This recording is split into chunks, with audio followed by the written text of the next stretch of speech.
Investing for passive income has become a major goal for many investors, especially those looking for reliable cash flow in retirement or for financial independence. One ETF that has gained significant attention is the JP Morgan Equity Premium Income ETF, ticker symbol JEPI. JEPI is designed to generate consistent income by combining a portfolio of large cap US stocks with an option strategy known as covered calls. This allows investors to benefit from stock market exposure while also earning additional income from option premiums. So how does JEPI work, and how do covered call ETFs function? And is JEPI a good investment for passive income? In this video, we're going to go over all of those details. JEPI is an actively managed exchange-traded fund ETF launched by JP Morgan Asset Management. It primarily invests in the S&P 500 stocks, and while it doesn't exactly track the index 1-to-1 ratio, it does hold many of those stocks. But what makes this ETF unique is that it also sells covered call options to generate additional income. If we take a look at the dividend information, it pays out frequently every single month, and that's one of the benefits of this ETF.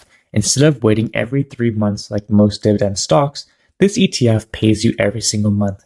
And that's important for people who are relying on this ETF to generate income for retirement or just to supplement their additional income from their day jobs. Because this ETF invests in covered calls, we see a lower volatility compared to the S&P 500.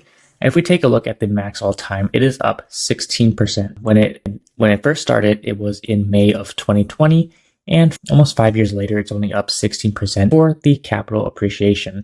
Now, this isn't factoring in total returns, and we're going to be going into that a little bit later, but that's with all the dividends, and especially with dividend reinvestment, you're going to see a much higher return than 16%. Now, if we take a look at the total returns for JEPI, we can see it's actually up 41% since May of 2020, and compared to SPY, the S&P 500 index, it is underperforming the S&P 500.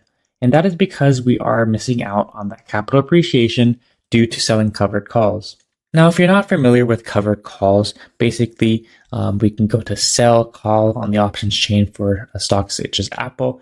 And basically, if we hold shares of Apple, we can sell a call option. And that is basically giving us the right to sell that particular stock at a certain price. So for example, we have shares of Apple and we want to sell a call option at the $250 strike.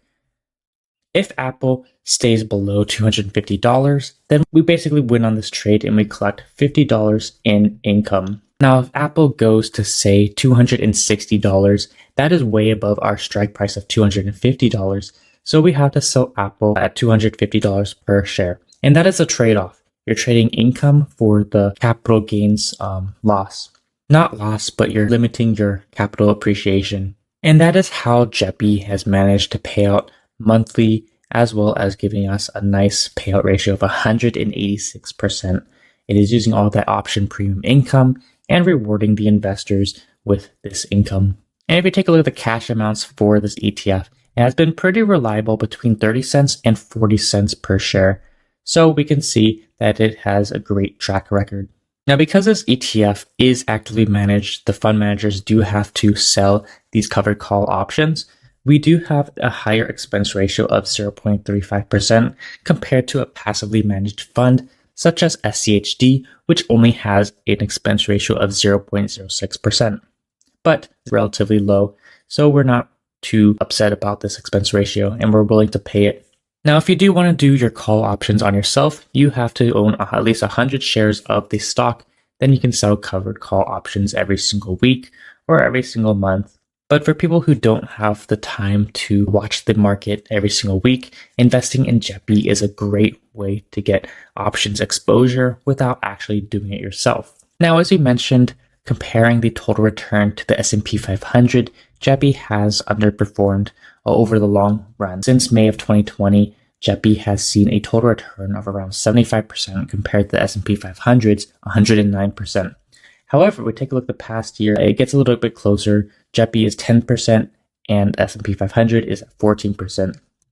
Now here's where it gets interesting. In bear markets, JEPI is a less volatile ETF, so you're actually going to outperform volatile ETFs such as the S&P 500 And year to date, we're actually up 2.3% because we're receiving those monthly dividends and reinvesting it compared to the S&P 500, where we're actually down almost 2%. And in the past month, both ETFs are down, but JEPI is only down 0.87% compared to the 5% drop in the S&P 500. Now, a lot of people like this ETF because it is less volatile. A lot of people can't withstand that volatility. It hurts them seeing their stock prices go up and down so much.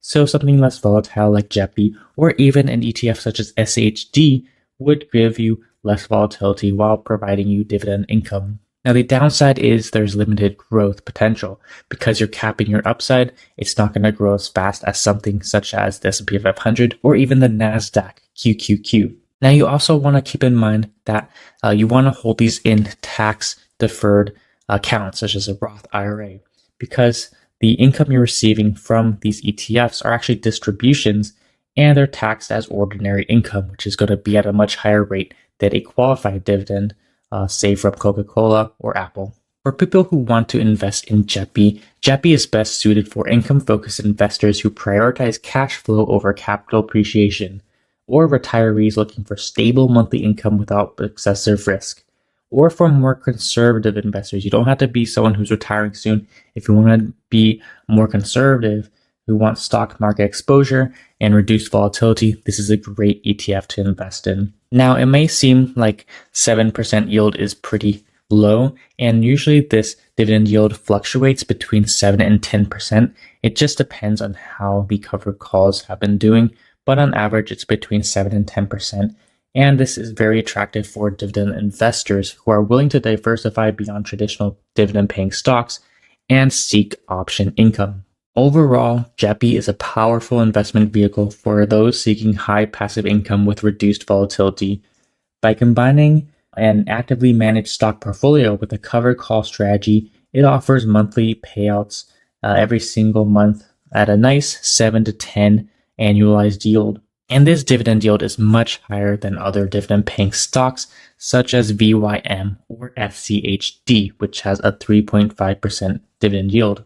And for those people who are focused on maximizing cash flow, JEPI is one of the best options available today. But if you're seeking growth, aggressive growth, this may not be the ETF for you. There's also jepq, which is a little bit more volatile, but a simple S&P 500 index or the NASDAQ QQQ or even QQQM would be better suited if you're looking for that aggressive growth. But this ETF does have really solid companies in its portfolio. As we can see, we have AbbVie, Visa, Meta, Amazon, McDonald's. So we do have a good mix of tech companies, so growth companies, as well as a lot of dividend paying stocks as well. Very stable, solid, stable companies.